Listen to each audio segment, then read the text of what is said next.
Usad pagong na traffic araw-araw na abiryang tren at pagpasok ng ulan hanggang sa loob ng LRT at paliparan. Ilan lang yan sa mga reklamo ng mga biyahero sa bansa. Maging ang DOTC o ang Department of Transportation and Communications, aminadong marami pang kulang sa estado ng transportasyon sa Pilipinas. Pero marami na rin daw silang naayos at nagpapatuloy pang mga proyekto. Live mula sa Quezon City, may report si Victoria Tulad. Victoria? Jessica, araw-araw na lang dumadaing ang mga Pilipino, partikular ang mga nakatira sa Metro Manila dahil sa kaliwat kanang problema sa transportasyon. Ayon sa DOTC, ginagawa nila ang lahat para maayos ang lagay ng transportasyon sa bansa, pero maging sila, sinabing marami pa rin silang dapat ayusin.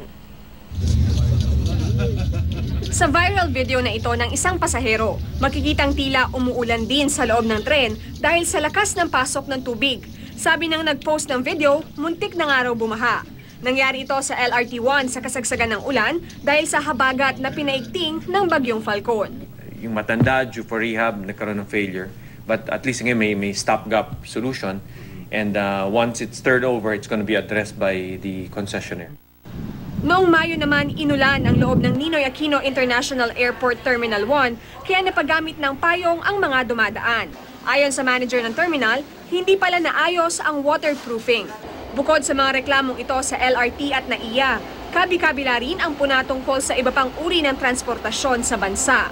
Nariyan ang usad pagong na traffic sa EDSA araw-araw. Ang aksidenteng kinasangkutan ng tren ng Philippine National Railways noong Abril at syempre, ang tila walang katapusang pila at problema sa MRT. Mismo ang Department of Transportation and Communications o DOTC, aminadong marami pang kulang sa estado ng transportasyon sa bansa. Una, marami pang kailangan gawin upang mahabol yung pagmamodernisa. Pangalawa, hindi ito nangyari overnight, so hindi rin overnight yung solusyon. Hindi mo kayang ayusin sa loob ng 1, 2, 5 taon ang naging problema na 10-20 taon ng natambak.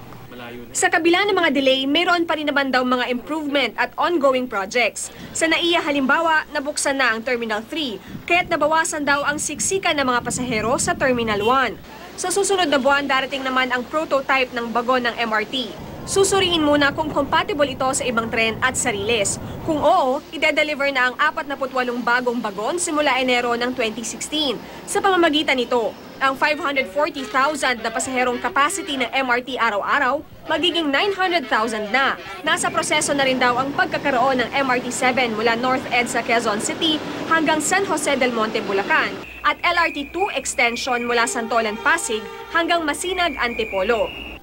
Ayon sa isang transport expert, naging hadlang sa pagpapaunlad ng transportasyon ang pagkakatambak ng iba't ibang proyekto mula sa mga nakaraang pangulo. From the time pa siguro ni Macapagal, ni Marcos, may mga planning na ginawa na eh. LRT1 started operations when? 1984.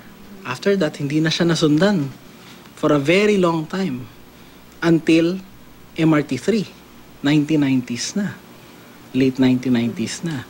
And then, swerte na lang natin, nasundan agad ng LRT2, which is yung late 90s to early 2000. No? Pero hindi raw ito dapat naging dahilan para sabihing hindi kayang ipatupad sa ilalim ng Administrasyong Aquino ang mga proyekto. Siguro pwede tayong tumingin doon sa mga kapitbahay din natin. What did they do? What did Bangkok do? What did Jakarta do? Ba't ang bilis nila? Pag tinignan natin transportation sa buong Pilipinas, may mga areas na masasabi natin, without a doubt, lumala siya. Diba?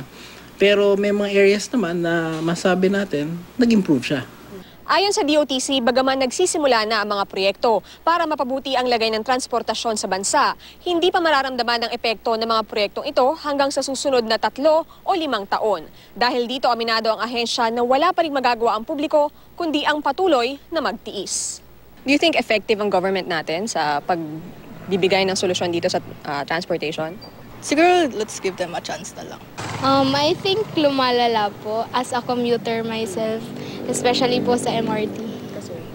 Dami pong tao and yung security ng mga tao at risk talaga. Jessica, ang pangamba ni Dr. Regidor dahil posibleng magpalit ng administrasyon sa susunod na taon ay baka may mga proyekto raw ang DOTC na hindi na maipagpatuloy. Sana raw ay huwag namang gamiting dahilan iyong fact na kadalasan ay inaabot ng dekada ang pagpapatupad ng mga proyekto dahil kung gagawin ito ay wala na raw matatapos. Jessica? Pagdating naman sa ating mga kababayan na tinitiis araw-araw yung mga problema sa transportasyon, siguro naman hindi rin masasabing nagkulang sila ng pasensya at pangunawa dahil abot langit na ang dinaranas nila araw-araw na hirap. At yung pagtitiis at pasensya at pangunawa siguro lagpas-lagpas pa sa quota. Tama yan, Jessica. Ayon nga dito kay Dr. Regidor, sa ibang bansa, kapag na-late lamang sila ng 5 minuto ay talagang umiinit na yung ulo ng mga pasahero. Pero dito sa ating bansa, dahil nga araw-araw na lamang na ganito yung ating problema, ay nag-extend na rin o humaba na rin talaga yung ating pasensya. At talagang kahanga-hanga rin, Jessica, yung tinitiis ng mga Pilipino sa araw-araw. Sa MRT pa lang, sa bus, sa EDSA at sa iba pang highway dito sa Metro Manila, ay talagang kadalasan inaabot na tayo ng oras bago makarating sa ating paaralan, sa ating bahay o kaya ay sa ating trabaho. Jessica? Maraming salamat sa iyo, Victoria Tulad.